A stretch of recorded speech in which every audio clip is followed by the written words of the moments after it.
This one, I got to say, was new. So this even blew my mind because I did not recognize this. But did you know 39% of undergraduate student loan borrowers don't graduate with a degree? Like, we know we have a student loan issue in this country, but did you recognize 40%, almost 4 out of 10, start the journey, take out loans, incur debt, and don't actually get the degree? That's a double whammy of unfortunateness. Yeah, this is one. I mean, everybody in the content team, I was even talking to my mom this morning. You know, she's a retired school teacher, and I love education, but I feel like the state of education now is a little in disrepair.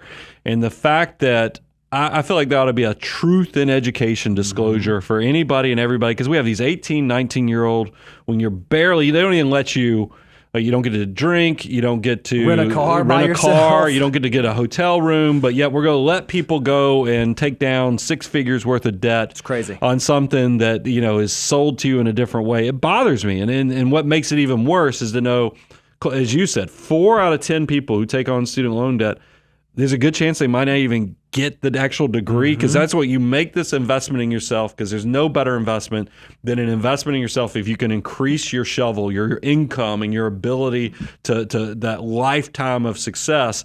But if you're actually sold that dream, but then you get the debt, but not actually the tool that's going to increase your income, you've actually just compounded your trouble and your financial woes. And that troubles me greatly that we've gotten to this place. And then it makes me even sadder for even a lot of the people who graduate with a college degree.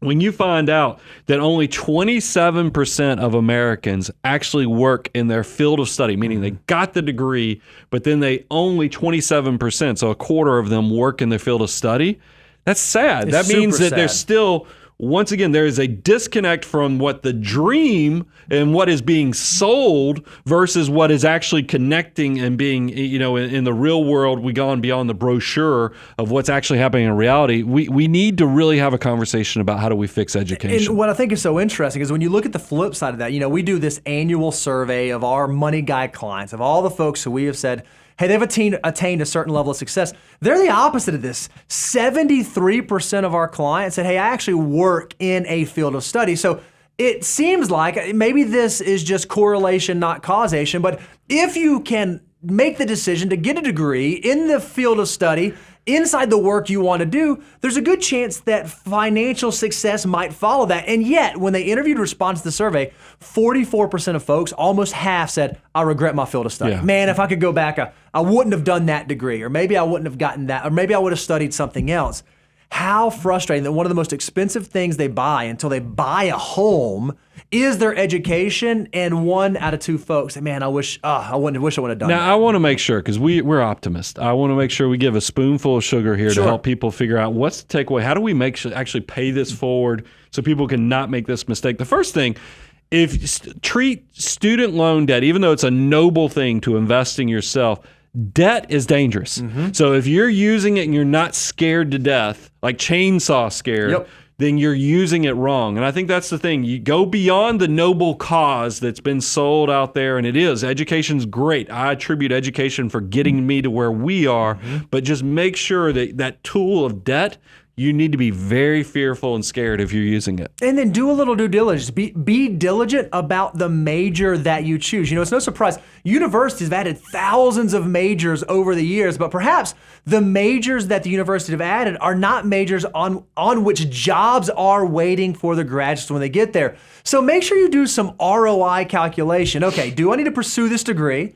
And if I pursue this degree, what institution do I need to pursue it in? And do I even need to go to a 4-year school? Do I even need to send my kids to a 4-year school? Because it may not actually be necessary for the vocation that you want to go. And just like most things, if you're willing to do a little bit of extra research on the front end, you can set yourself up to have significantly more success on the back end. Yeah, and then I think it's important to understand the student loan rules and the fact that first, here's some basic benchmark guidance. If you can understand, there's nothing, I mean, I think there is a good portion of the population situation. You might need some debt to bridge on this cause, but keep it under control to where it's hopefully less than your first year out of college income. This will keep you, because colleges have gotten where they're almost like country clubs. Where housing can be expensive. I knew people in college that were using student loan money to buy cases of beer, pay for Greek dues. Yeah, don't do that stuff. Be very scared when you're using this. And if you do have student loan debt, we even think that, especially with interest rates being where they are now, there's nothing wrong, with paying down some of those student loans, especially the ones that are over 6% if you're in your 20s, or over 5% if you're in your 30s, or if you're in your 40s and they're over 4%. Get out of debt. You do not want this stuff hanging around forever. So be very serious about trying to wipe out that student loan debt. And again, it's so interesting, Brian. We said that 44% of graduates regret their field of study.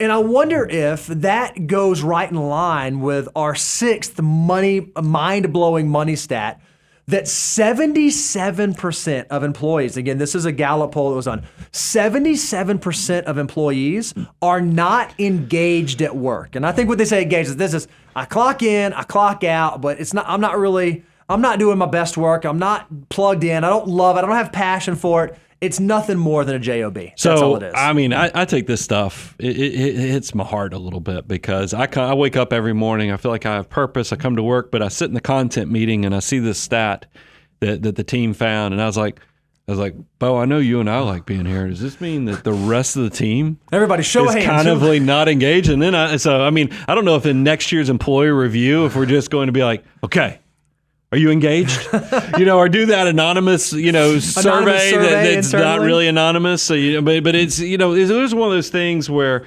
this made me sad, because I want you to wake up. I think a big part when you do studies on happiness and fulfillment, you feeling like every day when you wake up that you are actually making the world a little bit better and you have purpose with your job. This is going to help. So to find out that close to 80% of the people out there are not engaged and not waking up with that type of excitement, we need to work on that. We need to figure out a path. And let's think about the logic exercise through this. So workers who aren't engaged at work likely aren't going to be passionate, likely aren't going to be motivated, likely aren't going to try to do work excellently. Well, if workers are not doing work excellently, then it's probably also going to be difficult to move up the ladder and advance your career and be able to improve your station in life. So it becomes this vicious cycle. Well, I hate work because I'm not going anywhere, and I'm not going anywhere because I hate work.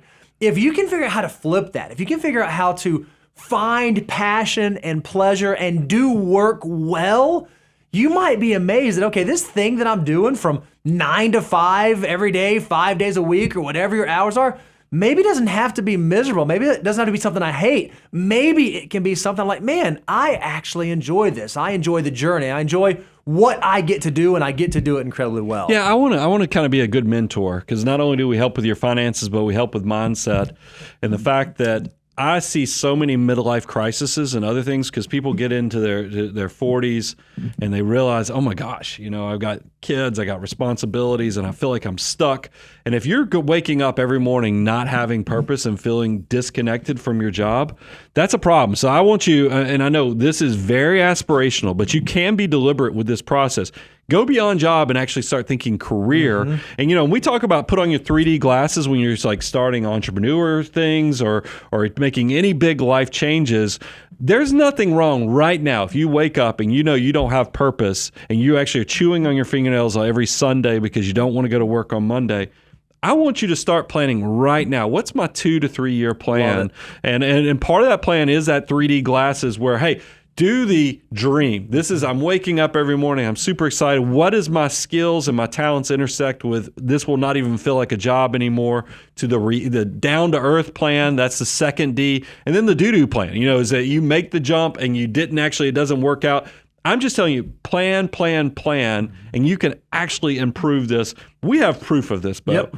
Look at our firm. We have a lot. If you go look at our planners here at Abound Wealth that work with us, we have a lot of career changers, meaning that a lot of them realize one day, I don't like what I'm doing, or they had some financial success pretty early and they're like, you know what? I want to do something different. I want to feel purposeful every morning. You do not have to be stuck if you're unhappy. I love it. I love it. What a great line. I would say you do not have to be stuck if you're unhappy. You can be an agent for change in your life. And if you make those hard decisions, if you make the hard decisions now, there's a good chance that you will be able to make easier decisions later. That's a beautiful thing.